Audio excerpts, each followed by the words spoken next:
मगन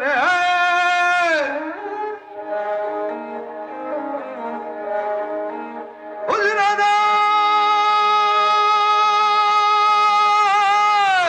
एली जब मगन तो भले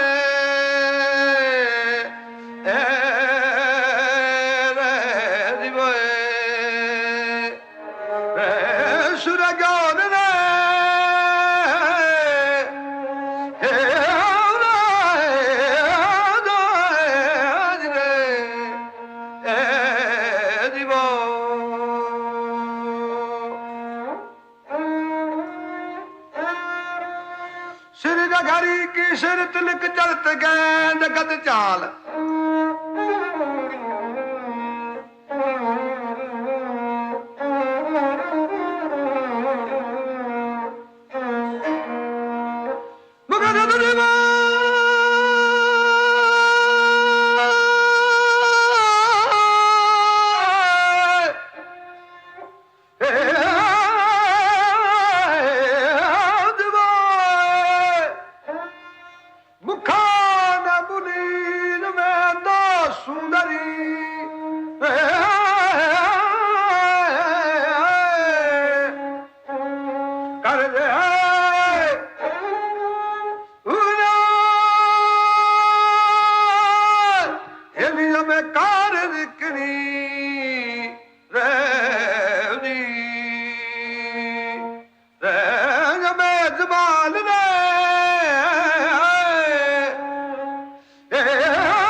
संयोग की बात है कि बरगद के इस पेड़ के अंदर एक भूत का निवास था।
दुल्हन जिसके उघड़े चेहरे को देखकर भूत की आंखें चौंधिया गईं।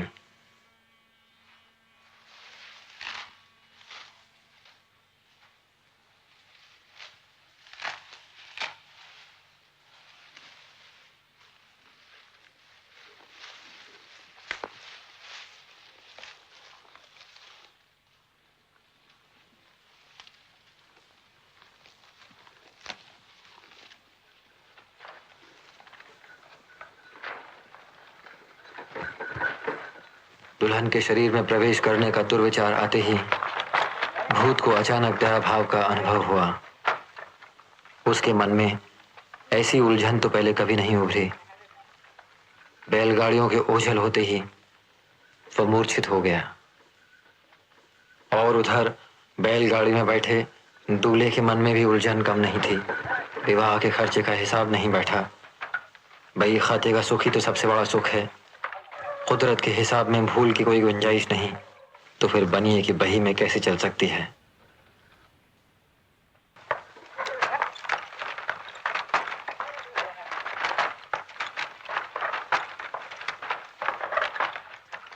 मैंने उनसे कहा, एक बार बाहर तो देखें, ढालू बहुत खूबसूरत लग रहे हैं।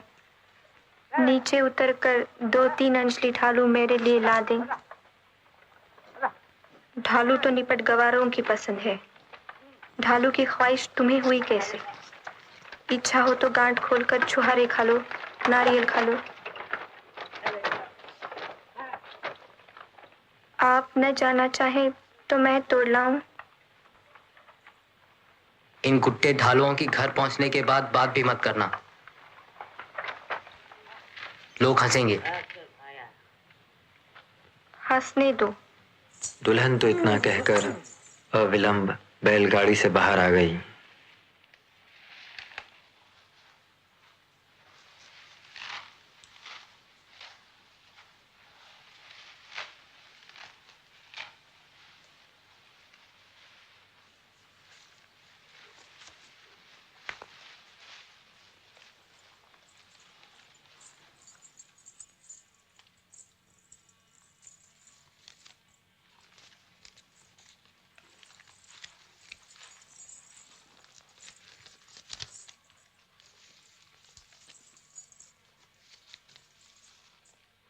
अब सही बात का पता चला।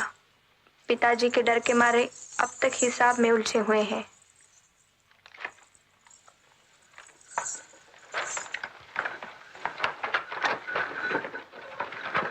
विवाह होना था सो हो चुका, पर हिसाब तो अभी बाकी है। विवाह के खर्च का सारा हिसाब समझाकर मुझे इसी तीज को सवेरे दिसावर के लिए रवाना होना है।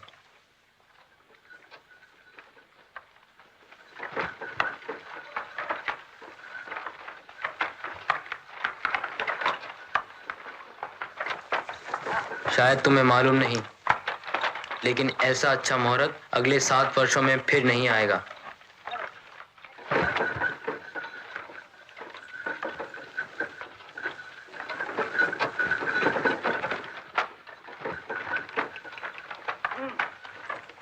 पर गंवार दुल्हन तो शुभ मुहूर्त की यह खुशखबरी सुनकर लेश मात्र भी खुश नहीं हुई।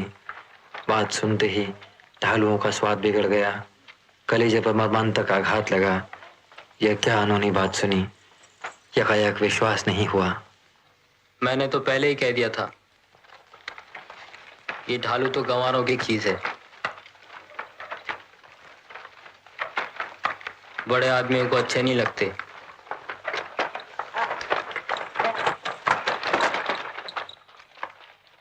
आखिर खाते नहीं बन पड़ा तो तुम्हें भी फेंकने पड़े। तेज धूप में जली सो अलग।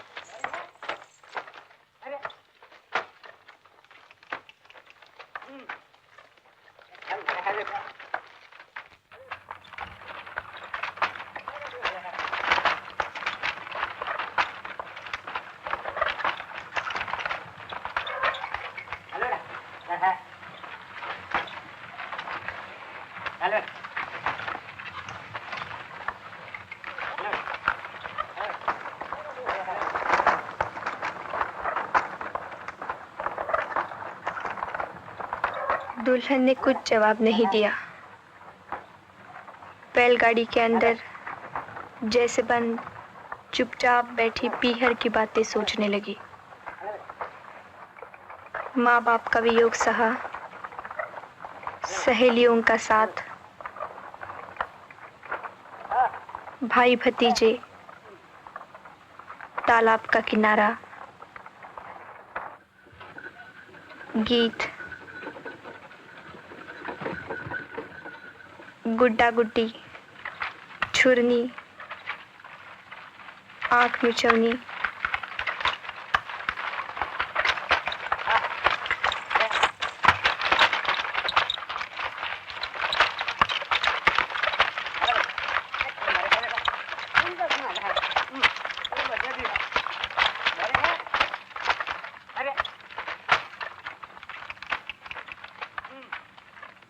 आओ आओ ले आओ, एक एक लेते जाओ, चलो हाँ नीचे उतरो, ले आओ, एक एक लेते जाओ, ले आओ, एक एक लेते जाओ, ले आओ, हाँ ले आओ, चलो जल्दी करो,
घर की मर्यादा का अच्छी तरह ध्यान रखना, सास ससुर की सेवा बंदगी करना। इंसान की इज्जत तो अपने हाथ में होती है। 2 दिन के लिए वासना को क्यों उभारा जाए? 5 वर्ष तक 2 दिन की रंगरलियां कष्ट पहुंचाएंगी। और फिर समय गुजरते क्या देर लगती है। देखते देखते 5 साल उलट जाएंगे।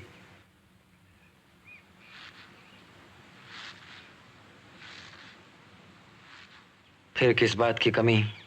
यही मेड़ी, यही दीपक और यही रातें। बस वह किसी दुश्चिंता को अपने नजदीक न भटकने दे।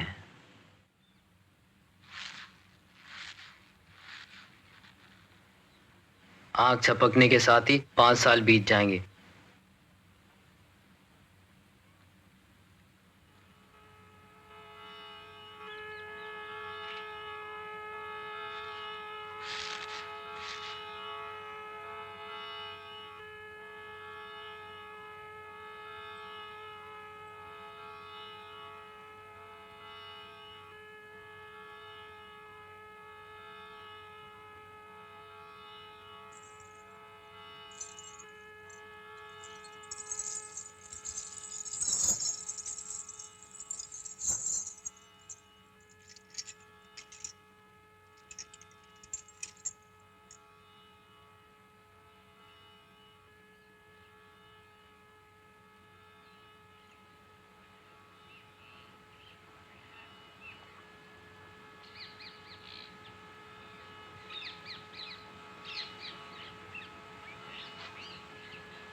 हवेली से बाहर निकल दूल्हा दिसावर की राह आगे बढ़ा। कमर में पैसे की नौली बंधी थी, कंधे से लटकी एक पोटली, कुछ और भी खटर फटर। सामने आकाश में व्यापार, सुख लाभ कमाई का क्या पार।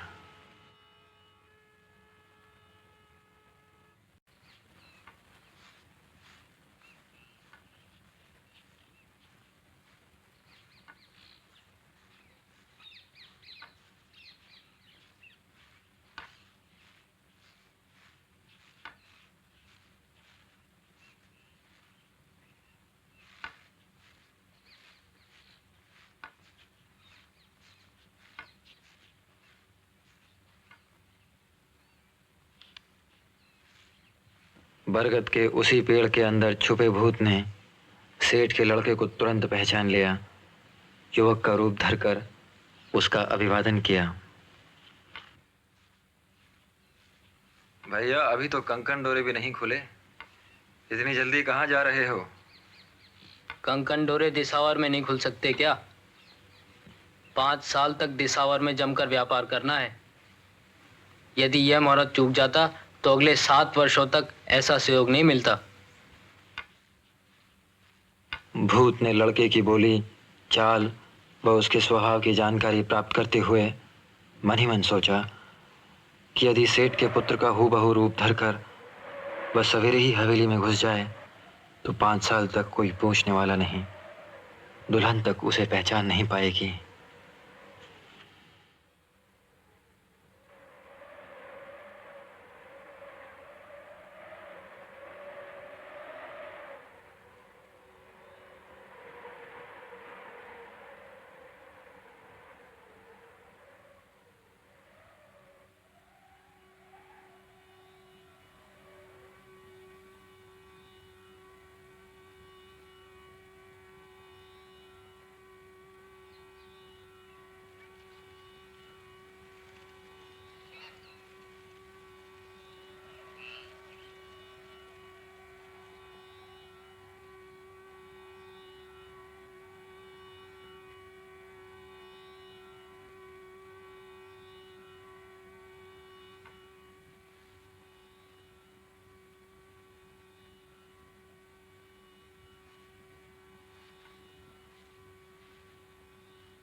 आप मेरी बात भी तो सुनिए।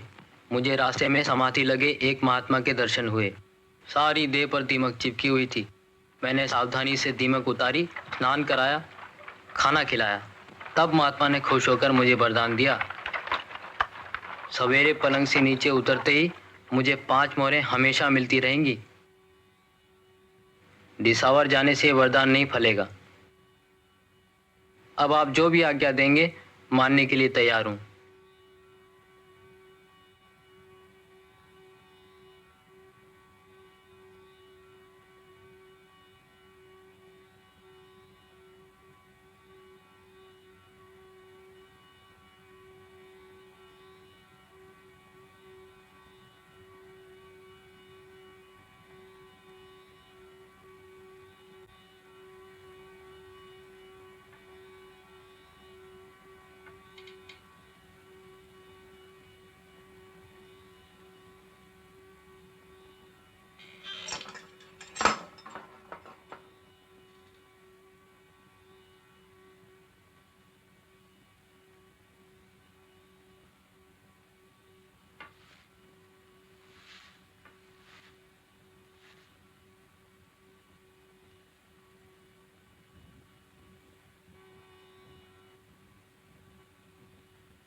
मैं जानती थी कि तुम बीच राह से लौट आओगे।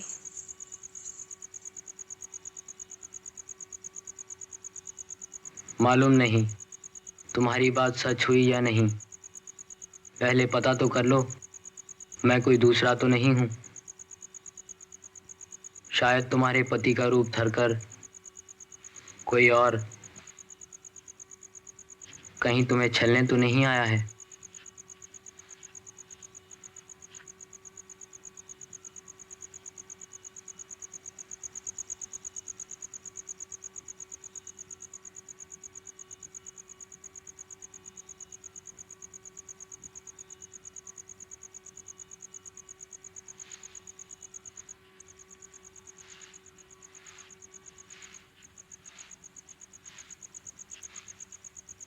हूबहू वही शक्ल सूरत, वही रंग, वही नजर, वही बोली, वही हुलिया।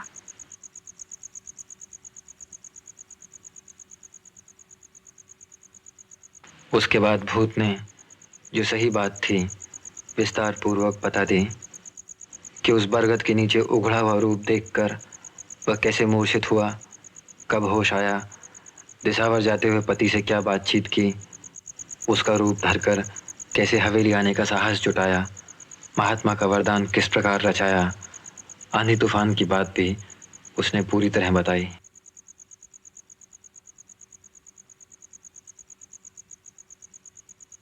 माँ बाप को तो केवल 5 मोहरों और दुकान की कमाई में रुचि है। भेद का खुलासा नहीं करता तो 5 साल तक इस रहस्य का सपने में भी किसी को पता नहीं चलता। तुम तो असली पति समझकर सहवास करती, पर मेरा मन नहीं माना।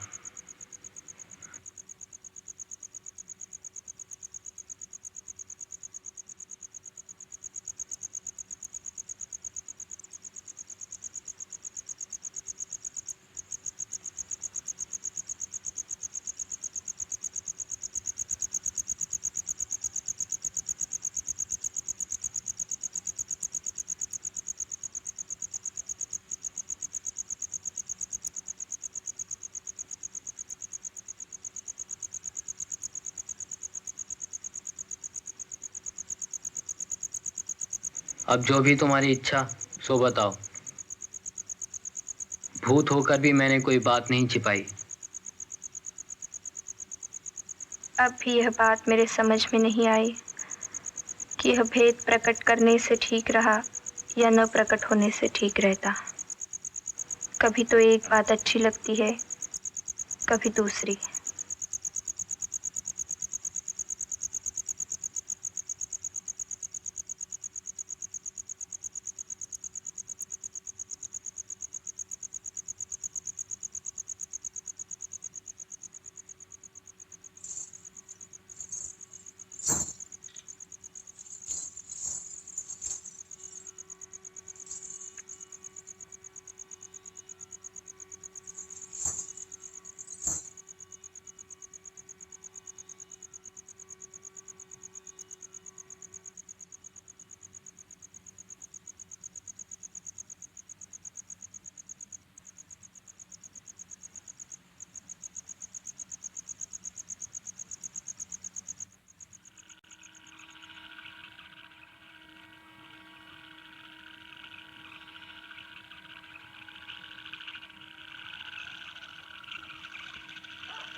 माँ बाप की नज़र में कचरे का ढेर पड़ते देर लगती है, बेटी का शरीर पड़ते नहीं। 16वां बरस उतरते ही वे मेरे पीले हाथ करके पराए ठौर भेजने की चिंता करने लगे। माँ की कोख में समा गई पर बाबुल के आंगन में नहीं समाई।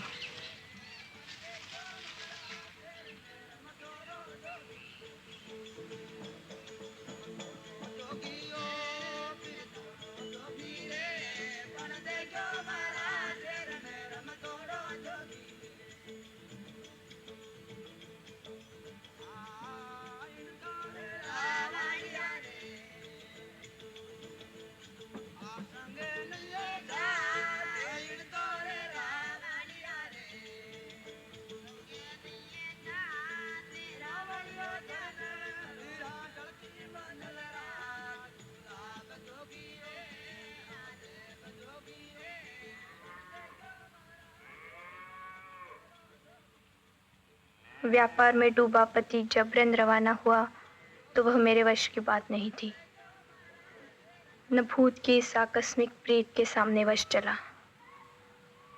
जाते हुए को रोक न सकी, सामने प्रकट हुए भूत को मैं किस प्रकार मना करूं।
उस दिन बरगद के नीचे विश्राम करने नहीं रुकते तो राम जाने मेरे 4 बरस क्यों कर बीतते। मुझे तो लगता है कि बीतते ही नहीं। तुम्हारे दिन तो ज्यों त्यों करके गुजरते ही, पर मेरी क्या हालत होती। झाड़ी झाड़ी कांटों कांटों भूत की योनी पूरी करता रहता।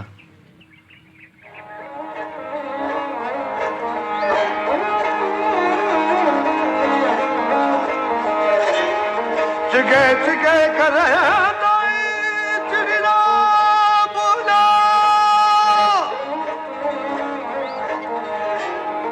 कागज माला ना करा चिगे चिगे करता चिड़िया बोला कागज माला करा जसोदा महिला बनाए माता जसोदा महिला बनावे कर का गाना दिल कहना रे मुरे तब सारा मनवा मुरे लागे रजवे तुम्हें जागोनी मोवन दाना रे जागोनी मोवन प्यारा रे हरि तब गए मनवा मोरे लागे रजवे तुम्हें जागोनी मो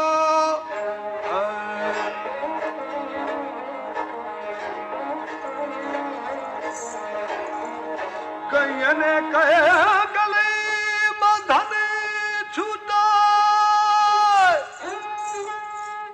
लार फुराता लवारा कागली बंधन छूटा लारा फुराता लवारा सावीर पीली बना कुन जाए सावीर पीली बना कोई चाले घर घर खुलता रे केवाना रे हरि तब सोए मनवा मोरे लागे रजवे तुम्हें जागोनी मोवन उतरो ले आओ एक लेते जाओ आओ आओ ले आओ एक लेते जाओ चलो हाँ नीचे उतरो ले आओ एक लेते जाओ ले आओ एक लेते जाओ ले आओ हाँ ले आओ चलो जल्दी करो ले आओ एक ले आओ चलो ले आओ चलो ले आओ एक ले आओ जल्दी करो ले आओ भाई एक आओ ले तो ले जाओ आओ ले आओ एक आओ लेते जाओ हाँ नीचे उतरो ले आओ एक लेते जाओ आओ आओ ले आओ एक लेते जाओ चलो हाँ नीचे उतरो ले आओ एक लेते जाओ ले आओ एक लेते जाओ ले आओ हाँ ले आओ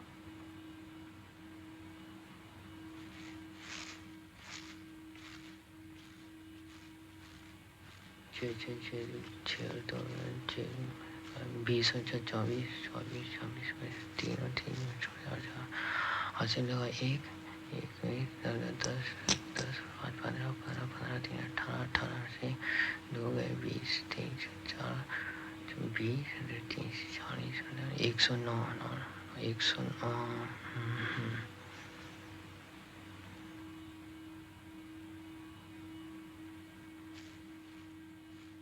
इस बीच आसपास के बनिए मिले। उसको वहां देखकर एकदम भौचक्के से रह गए। पूछा कि वह गांव छोड़कर कब आया। यह सवाल सुनकर उसे भी कम आश्चर्य नहीं हुआ। लोगों ने जोर देकर कहा, विस्तार पूर्वक सारी बात बताई, तो भी उसे विश्वास नहीं हुआ। शायद उसकी कमाई उन्हें सहन नहीं होती, विचलित करना चाहते हैं। पर आज तो दिन उगते ही एक खास पड़ोसी ने पुख्ता खबर दी कि बहू के तो संतान होने वाली है, शायद बच्चा हो भी गया होगा।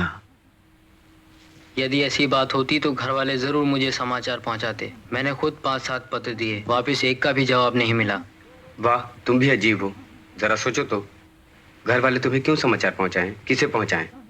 यह सुनकर सेठ के लड़के का खून जम सा गया। उनका लड़का तो तीसरे दिन ही बीच राह से लौट आया। भगवान की माया है, खुद सेठ भी देखकर पहचान नहीं सकते। अब पता चला आप कोई दूसरे ही हैं।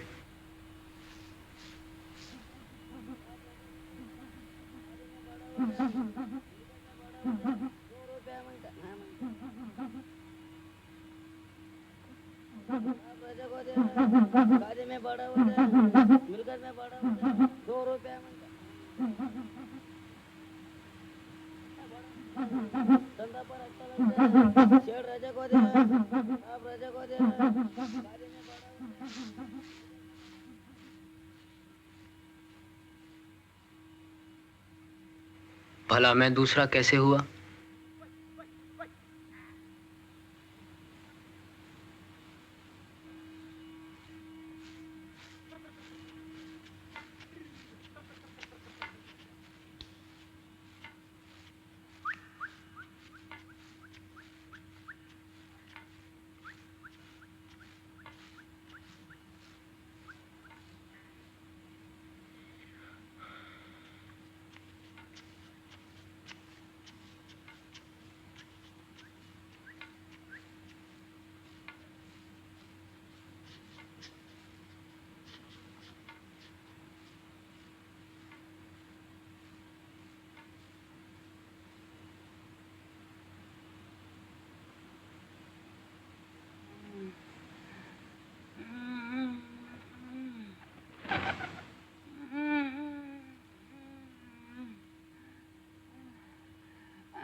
ढालू है तो गंवार फल, लेकिन बहू को पसंद है, अपनी जेब से तो कुछ देना नहीं पड़ेगा।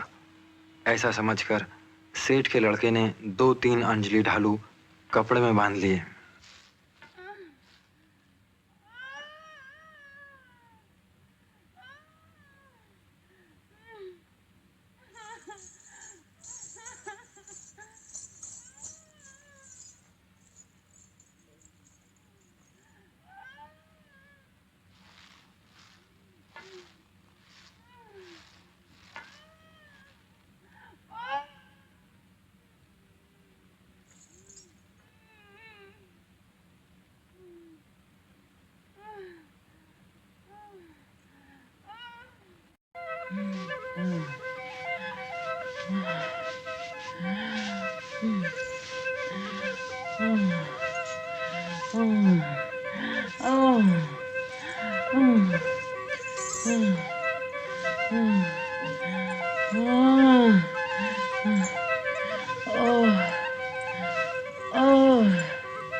अरे यह कैसा चमत्कार! हूबहू पुत्र से सूरत मिलती है। हे दैया, एक ही सूरत के दो पति, कौन सच्चा कौन झूठा, यह कैसा तमाशा!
दाइयों ने बार बार समझाया तो भी वह कोख में उलझी हुई संतान को उस तरह से काट कर बाहर निकालने के लिए राजी नहीं हुई।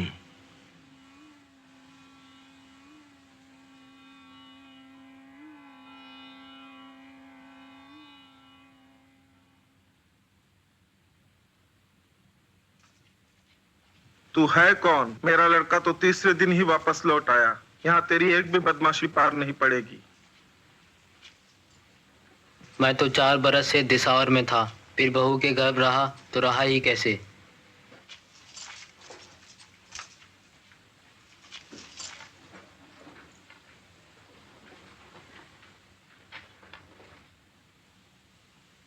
दिसावर में 4 साल तक बेशुमार कमाई करके मैं अपने घर आया। इसमें बदमाशी की क्या बात? तुम्ही ने तो मुझे जबरन व्यापार करने के लिए भेजा था।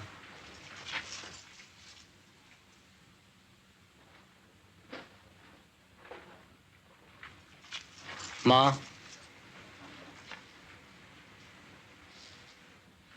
तू भी अपनी कोख से पैदा किए बेटे को पहचान नहीं सकेगी।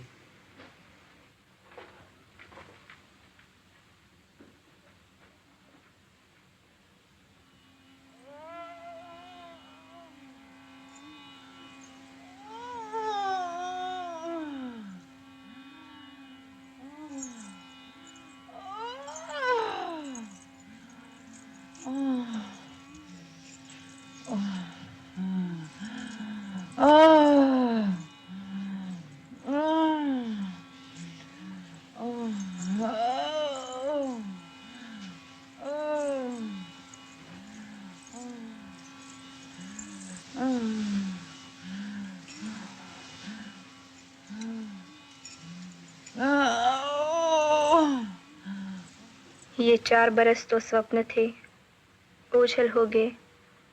भला सपने का क्या सहारा और कितनी उसकी जड़ें गहरी।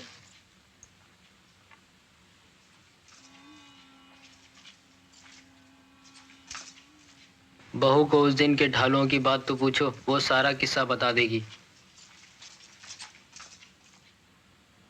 पागल कहीं का, बहू तो मौत से जूझ रही है और तुझे ढालुओं का मुआयना चाहिए। दूर फेंक तेरे इन ढालुओं को। इज्जत बचानी हो तो चुपचाप खिसक जा, नहीं तो बेशुमार जूते पड़ेंगे।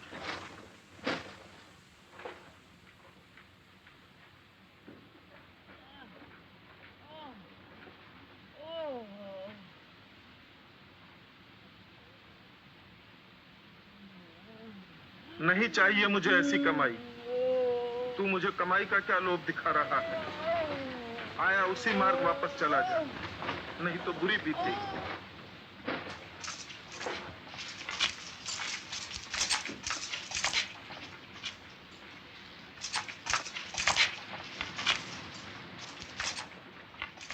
सेठ जी, जिंदा मक्खी नहीं निगली जा सकती। समय पे सिर कटवाने को तैयार हैं, पर पानी की गांठ नहीं बांधी जाती। यह युवक बढ़ बढ़ कर कह रहा है, बहू को ढालू वाली बात पूछो तो सही। इसमें क्या ऐतराज? मेरे घर की बात है, अपने आप ही निपट लेंगे। बस्ती के लोग क्यों पंचायती कर रहे हैं? मैं कहता हूं कि जो आदमी बाद में आया वह छली है। अपने नौकरों से धक्के देकर उसे बाहर निकलवा दूंगा।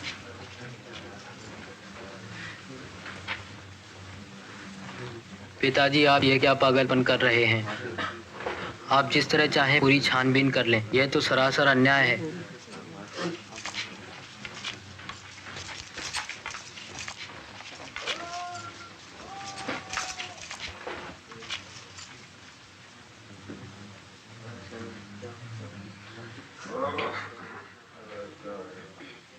मेरी पगड़ी उतारने में तुम्हें क्या हाथ लगेगा? सुख दुख में एक दूसरे के काम आते हैं। जैसे तैसे भी हो बात सुलझा दो। यह ढालुओं वाला आदमी कपटी है, झूठा है। इसे धक्के देकर गांव से बाहर निकाल दो। सेठ जी की पंचायती करने का और कब मौका मिलेगा?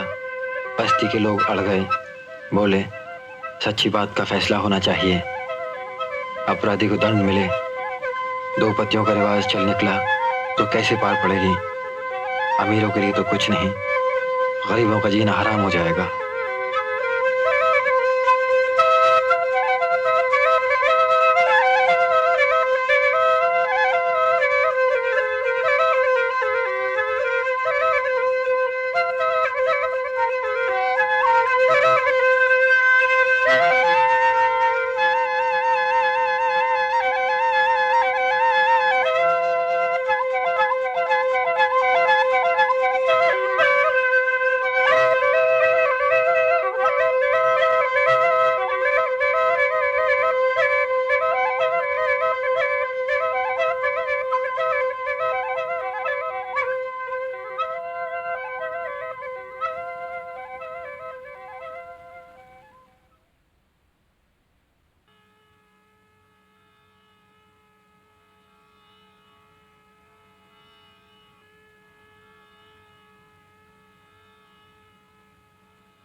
कोई पुरुष इस बात की जानकारी चाहता तो मैं उसे हाँ या ना में कुछ जवाब ही देती, पर एक औरत का हृदय पाकर इसने यह बात मुझसे पूछी, इसका मैं क्या उत्तर दूं?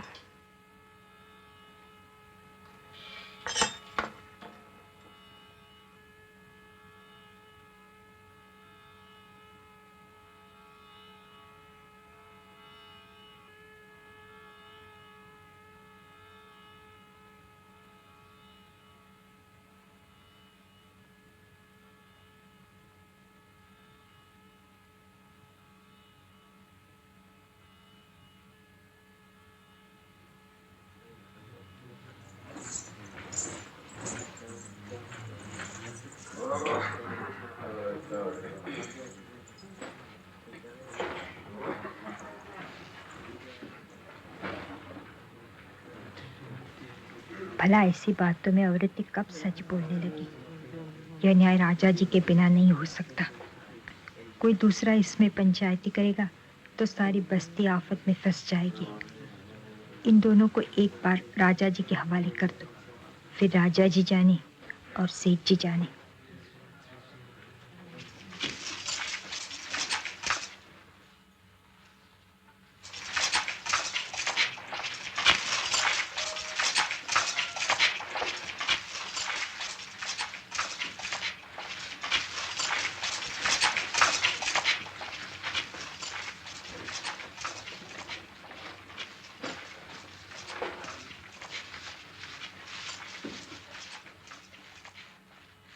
बरगद के पेड़ से बाहर निकला भूत हवेली के भीतर जा बसा था। अब गडरिये के न्याय द्वारा इस प्रकार पहले वह छागल के भीतर घुसा दिया गया और फिर छागल के साथ कुएं के अंदर।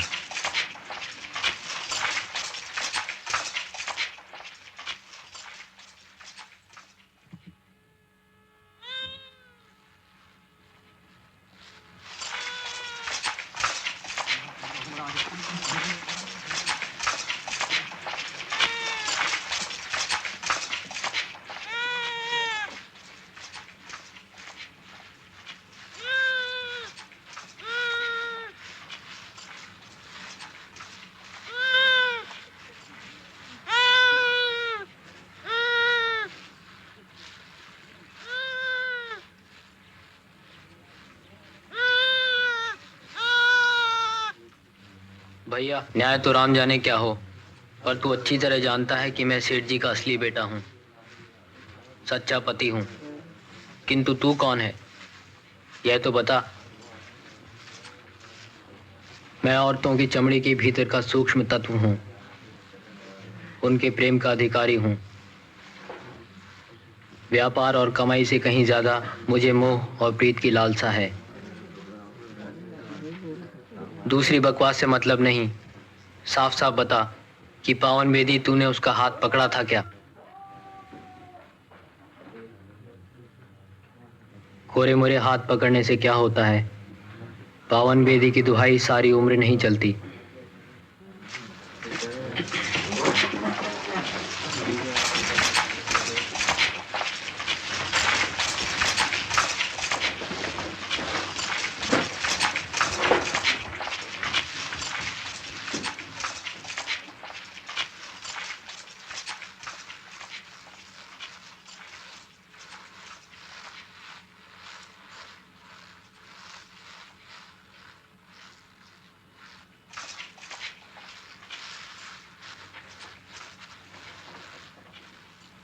इतने सारे लोग इकट्ठे होके कहां जा रहे हो? 2-3 बार खुलासा करने के बाद गडरिये के समझ में आया कि किस बात का तूफान है। इस छोटे से काम के लिए बेचारे राजा को क्यों तकलीफ देते हो? यह न्याय तो मैं ही सल्टा दूंगा। ठंडा पानी पियो और आराम से बैठो। इन्हें इस तरह पकड़ा क्यों? ये दौड़कर कहां जाते? क्या ये गूंगे बहरे तो नहीं है?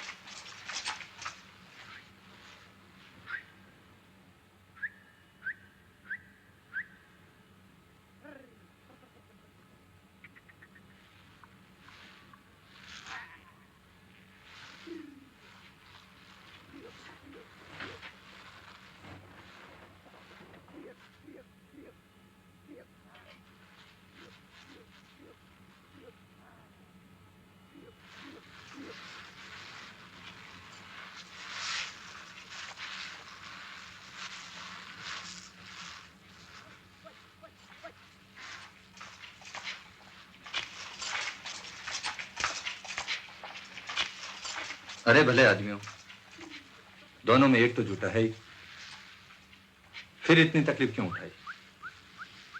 इनसे वहीं पूछताछ कर लेते।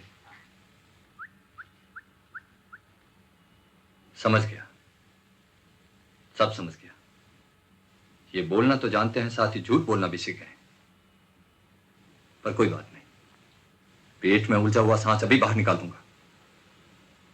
बोलो, किसके मुंह में तड़ा घुसेड़ू? जो पहले मुंह फाड़ेगा वही सच्चा है।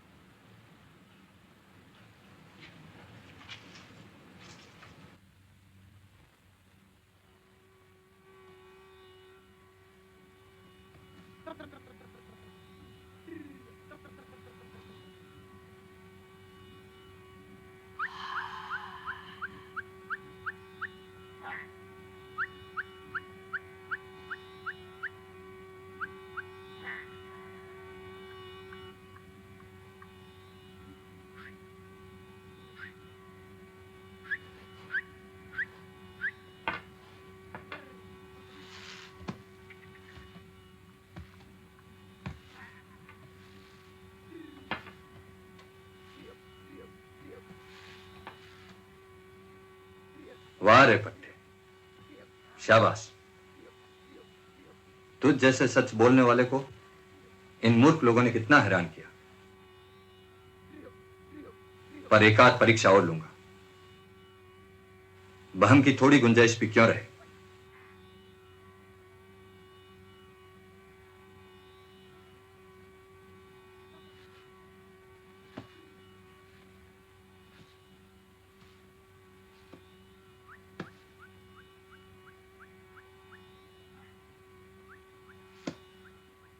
मैं 7 तालियां बजाऊं उतनी ही देर में जो सारी बेड़ों को शामिल कर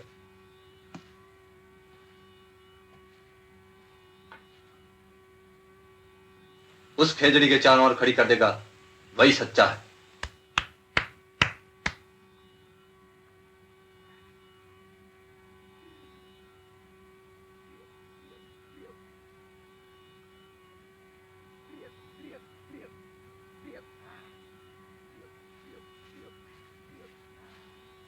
वाह,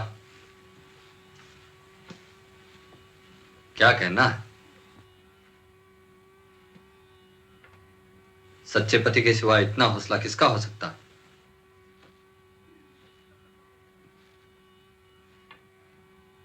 आखिरी छानबीन और कर लो, थोड़ी देर लगेगी।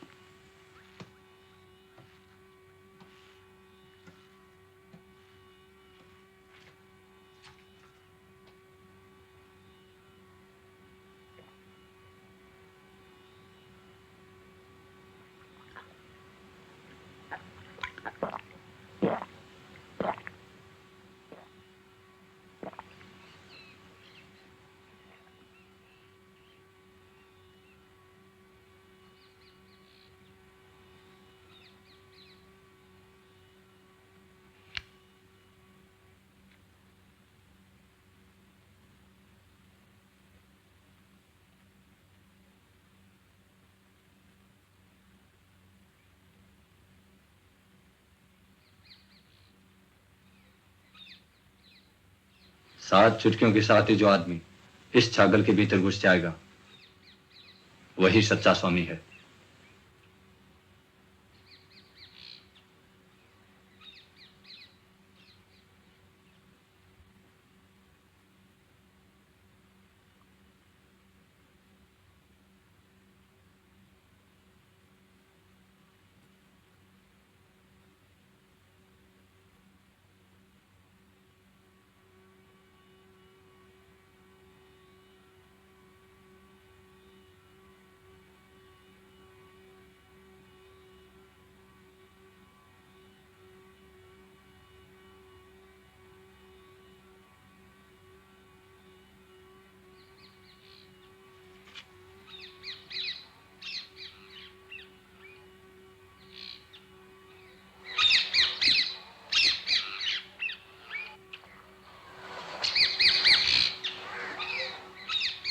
न्याय सल्टाने में ये देर लगी, छागल तो मेरी बेकार जाएगी, पर न्याय चेहरा से सोच विचार कर ही चेहरा।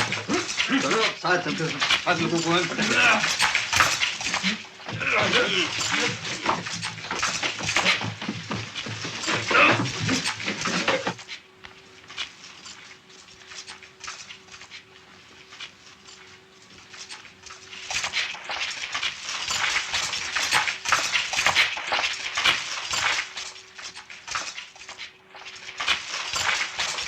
बापू तेरी गाय हूँ, एक बार बाहर निकाल दे, जीवन भर तेरा रेवड़ चराऊंगा, जीवन भर तेरा रेवड़ चराऊंगा, एक बार बाहर निकाल दे, बापू तेरी गाय हूँ।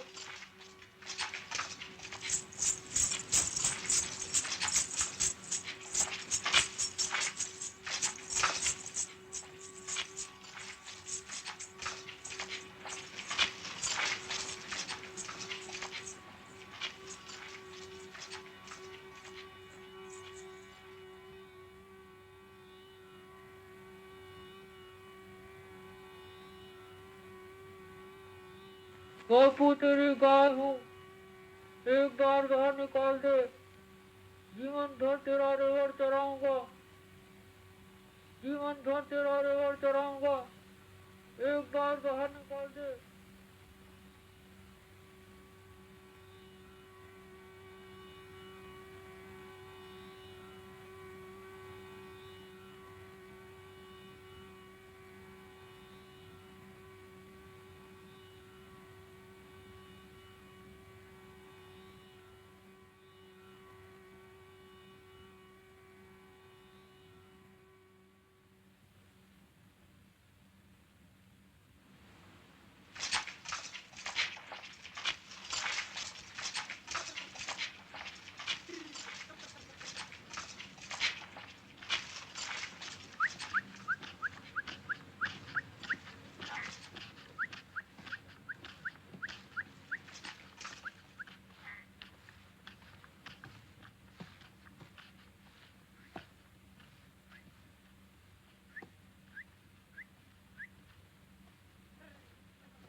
हवेली के अंदर घुसते ही सेठ जी का बेटा सीधा मेढ़ी की ओर लपका। एक एक बोल के साथ जच्चा के कलेजे में अंगार सा दहक उठता था। उसके मुंह से कोई आह नहीं निकली। पत्थर की मूर्ति की तरह चुपचाप सुनती रही। पर तुम इतनी गुमसुम क्यों हुई? जन्म देने वाले माँ बाप भी जब नहीं पहचान पाए तो भला तुम क्यों कर सही सही पहचान कर सकती? इसमें तुम्हारा कुछ भी दोष नहीं। पर नालायक भूत पे तो वापस खूबी बीती। ऐसे ही लक्षण थे उसके। छागल के भीतर घुसते ही खूब रोया चिल्लाया। फिर कौन रहम करता? हम ऐसे नादान कब के। आखिर कुएं में फेंकने के बाद ही पीछा छूटा और उसका चिल्लाना बंद हुआ।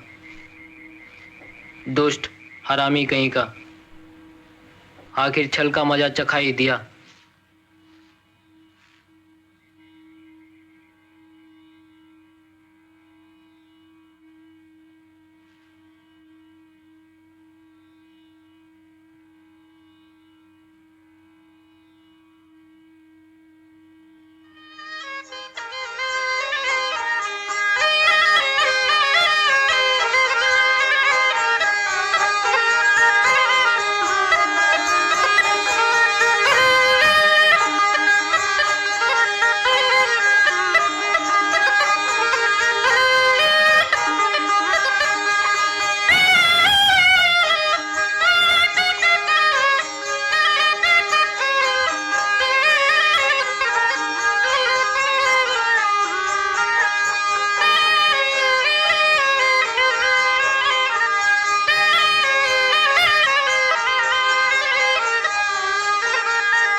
उसके बाद घर वालों ने जैसा कहा चच्चा ने वैसा ही किया।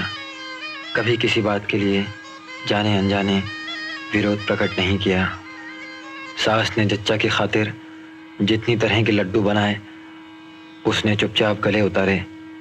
जब सास ने कहा प्रसव के बाद सिर धोया, सूरज पूजा, ब्राह्मण आकर हवन कर गया, औरतों ने सुमधुर गीत गाए, गुड़ की मांगलिक लापसी हुई। सास के कहते ही जलवा पूजी, पीली चुंदरिया ओढ़ी, बिटिया को झूले झुलाया, परिंदे की विधवत पूजा की, कुमकुम की अल्पनाएं चित्रित की, मेहंदी लगाई। जैसा कहा वैसा किया। कहने पहने ऐसी सुलक्षणा दुल्हन तो सौभाग्य से मिलती है।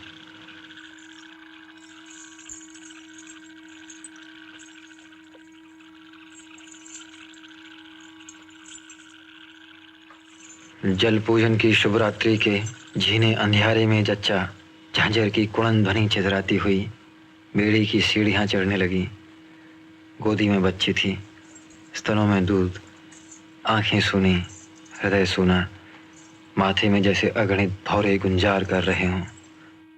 पति मधुर प्रतीक्षा में शैया पर बैठा था।